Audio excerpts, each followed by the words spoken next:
Hello friends, welcome. In this video, I will answer some of the questions which come in the oral examination related to the bill of lading. By the end of this video, you would know what precautions must be taken when signing a bill of lading. You will also know how does the master give delivery of cargo on presentation of the original bill of lading. Then I'm going to discuss the typical problems which are related to the bill of lading. And finally, what are the rules which are governing the carrier's obligation and liability. So let's get started. So starting with the first question, what are the precautions that must be taken when signing the bill of lading? So as mentioned earlier in the previous videos, bill of lading is like a contract that you sign with a shipper. So a shipmaster has to be very sure about what he is signing and has to take great care of all the statutory potential contractual pitfalls that are covered by it. He must consult the P&I club and seek their advice before signing and releasing the original bill of lading if he is in some doubt. A shipped BL is signed and given to the shipper through the agent.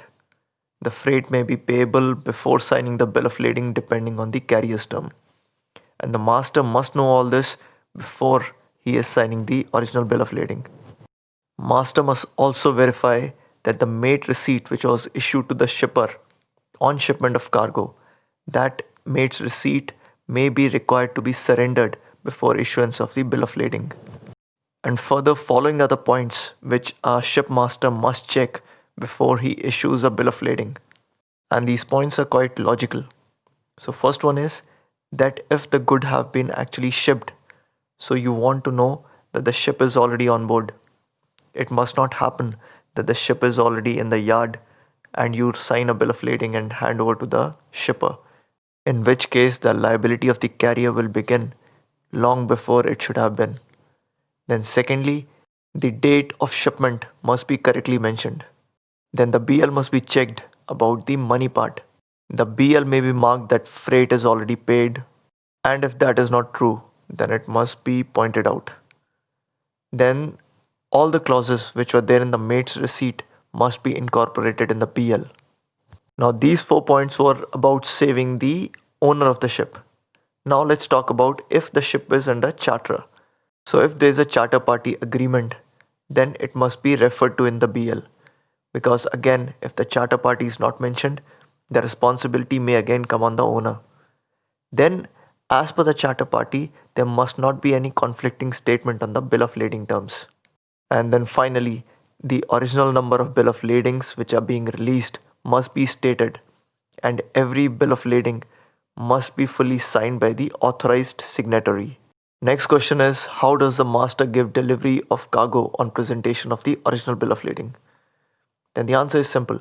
The master carrier and his agents are legally obliged to deliver the good to the first person who presents the original bill of lading at the discharge port together with his identity and the proof that the freight and any other charges which are due have already been paid. Because once the goods are already delivered to the receiver, there can be no lien over the cargo for things like unpaid freight, etc. And secondly, if the bill of lading is transferred to another party, the endorsement of the bill of lading must be checked before delivery. And third, if the bill of lading presented is in order, the owner's agent issue a delivery note, which must be endorsed by the shipping agent, custom and port authorities, etc., which is a proof that the goods have been actually delivered. Next question is, what are the typical problems related to bill of lading? The typical problems are when damaged or otherwise defective cargo is presented for loading. If the master is asked to sign a clean bill of lading when it is not justified.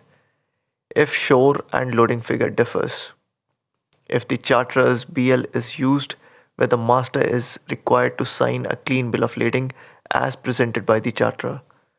If the number of original bill of ladings in the set as shown in the face of the BL is not the same as the number of negotiable bill of lading. And if two or more set of bill of lading is requested by the shipper. If the bill of lading presented to the master for signing is written in an incomprehensible language or alphabet. If the master is asked to sign a blank or partially completed bill of lading. Early departure procedure, is used to allow tankers to sail on completion of cargo without waiting for the final cargo figures. If the bill of lading has to be reissued or amended, if the master is asked to predate or postdate a bill of lading, if the delivery of cargo is asked for without the presentation of original bill of lading, which may cause misdelivery and serious problems.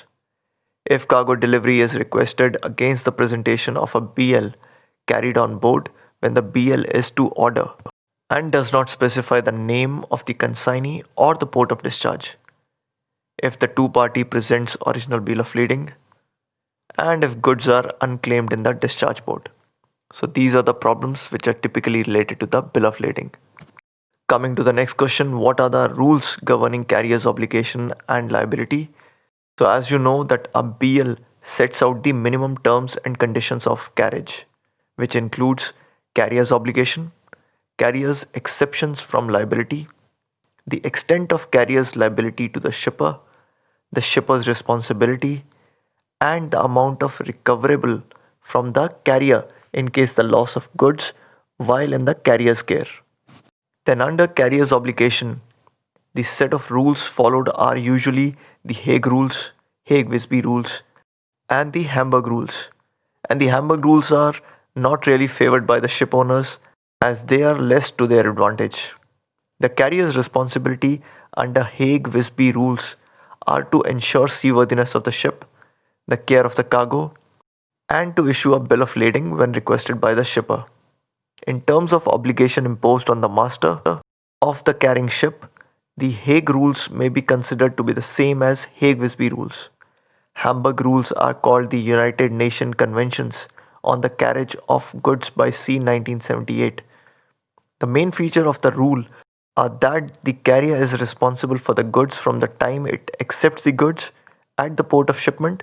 The carrier is responsible for every damage to the goods unless it is proved that he, his servants, or agents took all measures that could be reasonably required to avoid the damage and its consequences.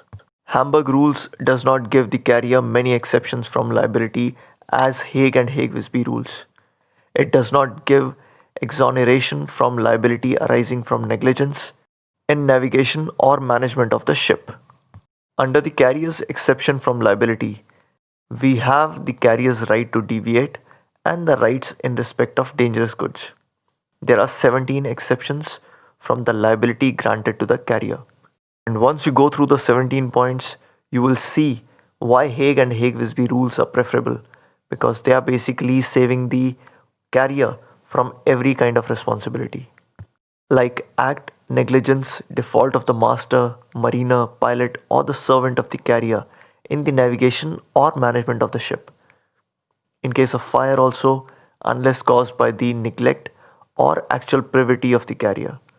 The exception from the liability include perils, dangers, accidents of the sea or other navigable waters, act of God, act of war, act of public enemies, arrest or restraint of princes, rulers, people, or seizure under legal process, quarantine regulation, act of omission of the shipper or owner of the goods, his agents or representatives, strikes, lockout, stoppage or restraint of labor, riots and civil commotion, saving or attempting to save life at sea, wastage in bulk or weight of any other loss or damage from inherent defects or vice of the goods, insufficiency of packing, insufficiency or inadequacy of marks, latent defects not discoverable by due diligence, and any other cause without the actual fault or privity of the carrier, his agents, or the servant, and the burden of proof lies on the carrier. Thus, as a carrier, unless he knew that the loss may occur and still he did not provide his due diligence, then he would be held responsible for the damage that may occur to the goods. I hope it was a useful video for you. If you have any feedback, suggestion, or comment, then please do write down below. All the best for your exams, and as always, thank you for watching.